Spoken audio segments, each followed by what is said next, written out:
ये होम्योविजन की तरफ से 2 दिवसीय जो सेमिनार कराई जा रही जी, है, जी। इसका पूरा प्रारूप क्या है? होम्योपैथ के बारे में किन-किन विषयों पे चर्चा होगी? जी।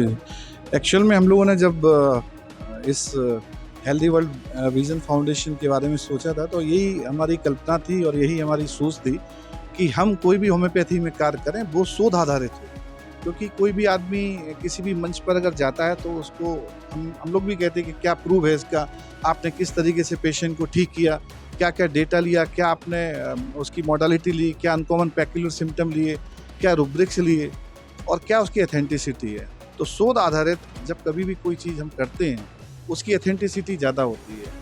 अगर कोई पेशेंट हमारी क्लिनिक पे आता है और बताता है कि सर इतना हमारा ये प्रॉब्लम है, फाइब्रॉइड, हमारा यूएसजी की रिपोर्ट में इतना फाइब्रॉइड आया, हमने ये दवाई दी, दवाई देने के बाद पहला फॉलोअप आया, उसमें इतना कम हुआ, दूसरा फॉलोअप आया, ये कम हुआ। तो अल्ट्रासाउंड की रिपोर्ट भी बताते हैं कि जब पहले में ये था, फिर दूसरे में इतना कम हुआ, 2-2, 3-3 साल के फॉलोअप बताते हैं। तो स्टूडेंट्स में एक होम्योपैथी की जागरूकता आती है और विश्वास आता है कि किस प्रकार से होम्योपैथी वर्क करती है, किस प्रकार से मेडिसिन काम करती है, कि होम्योपैथी की छोटी सी गोली किस तरीके से बड़े मर्ज को ठीक करती है। आज आपके इस कार्यक्रम में पूरे देश से लमसम 800 डॉक्टर्स आए हैं। जी, जी। तो क्या कोई विशेष किसी बीमारियों के बारे में बताइए जो रिसर्च करके यहाँ पे प्रस्तुत किया जाए? जी, जी।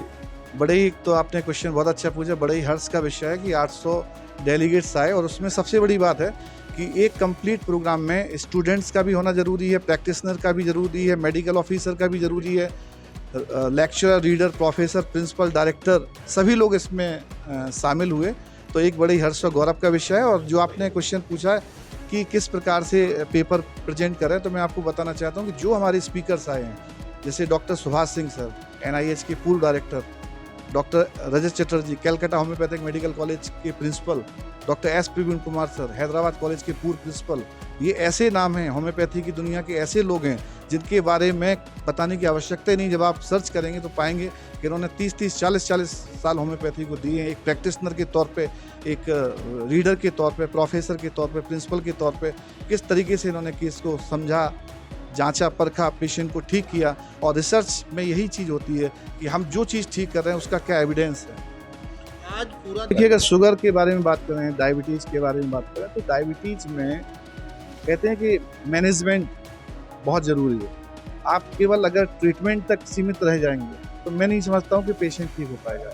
डाइट का भी रोल होता है, लाइफ स्टाइल में भी आती है, आपका प्रिवेंटिव मेजर्स भी अपनाने पड़ते हैं और साथ में ट्रीटमेंट भी, और साथ में एक्सरसाइज और योगा, सभी चीज़ों को अगर आप अपनाते हैं तो डायबिटीज़ से मुक्ति मिल सकती है।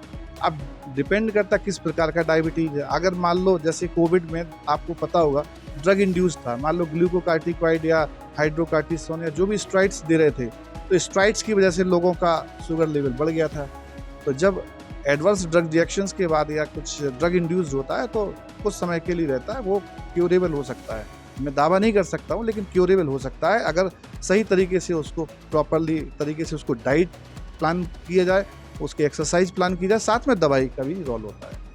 कुछ विशेष शोध बताइए जो प्रस्तुत हुए हैं, जो बीमारियों जिनकी दवा कुछ निकल के आई हो, उनके बारे में कुछ बताइए। जी हाँ, कई शोध हुई, जैसे रूटा में रूटिन होता है, उसके बारे में शोध हुई कि वो नर्व सेल कैंसर पे अच्छा काम करता है। कैलकेरिया फॉस के बारे में शोध हुई कि वो ट्यूमर पे ग्रोथ पे अच्छा काम करता है। कैलकेरिया कार पे हुई, बेलाडोना पे शोध हुई कि जैपनीज इंसेफ्लाइटिस पे काम करता है। और आपको पता होना चाहिए कि जैपनीज इंसेफ्लाइटिस आज से 4-5 साल पहले बहुत बड़ा टॉपिक हुआ करता था। लोग कहते थे कि पूर्वांचल में बहुत सारे बच्चे गिरते थे, आप लोग भी न्यूज़ में दिखाते थे किस प्रकार से जैपनीज इंसेफ्लाइटिस गोरखपुर हुआ, देवरिया हुआ, उस अंचल पे बहुत ज़्यादा थी।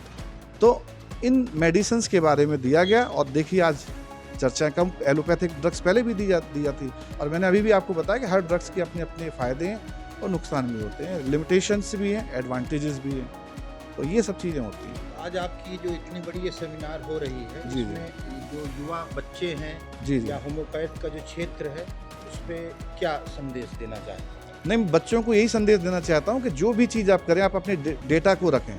भाई प्रॉब्लम ये होती है कि हमारे होम्योपैथी में डेटा स्टोर नहीं करते थे, बड़े से बड़े केस तो ठीक कर देते थे, लेकिन डेटा का अभाव होता था। और एलोपैथिक जो डॉक्टर्स होते हैं उनके पास एक एक चीज़ का एविडेंस होता है, और जब एविडेंस आपके पास नहीं रहेगा, आपने भले ही कितना भी बड़ा केस ठीक किया, तो आप प्रेजेंट नहीं करेंगे तो आम जनमानस में आम जो है डॉक्टर्स हैं, जूनियर डॉक्टर्स हैं, स्कॉलर्स हैं, उन पे उसका कोई इफेक्ट नहीं पड़ पाएगा। तो आपके अगर डेटाबेस प्रैक्टिशनर हैं, आपके पास पूरे डेटा हैं, तो पेशेंट के साथ साथ जो डॉक्टर्स हैं उनमें बड़ी ही विश्वास पनपता है कि कैसे हमारे सर ने या हमारे डॉक्टर्स ने हमको इतनी बड़ी प्रॉब्लम थी और किस प्रकार से ठीक किया। हम अपने जूनियर्स को भी बताते हैं कि देखिए ये दवाई हमने दी, दवाई देने के बाद हमारा ये उसका फ़ायदा हुआ।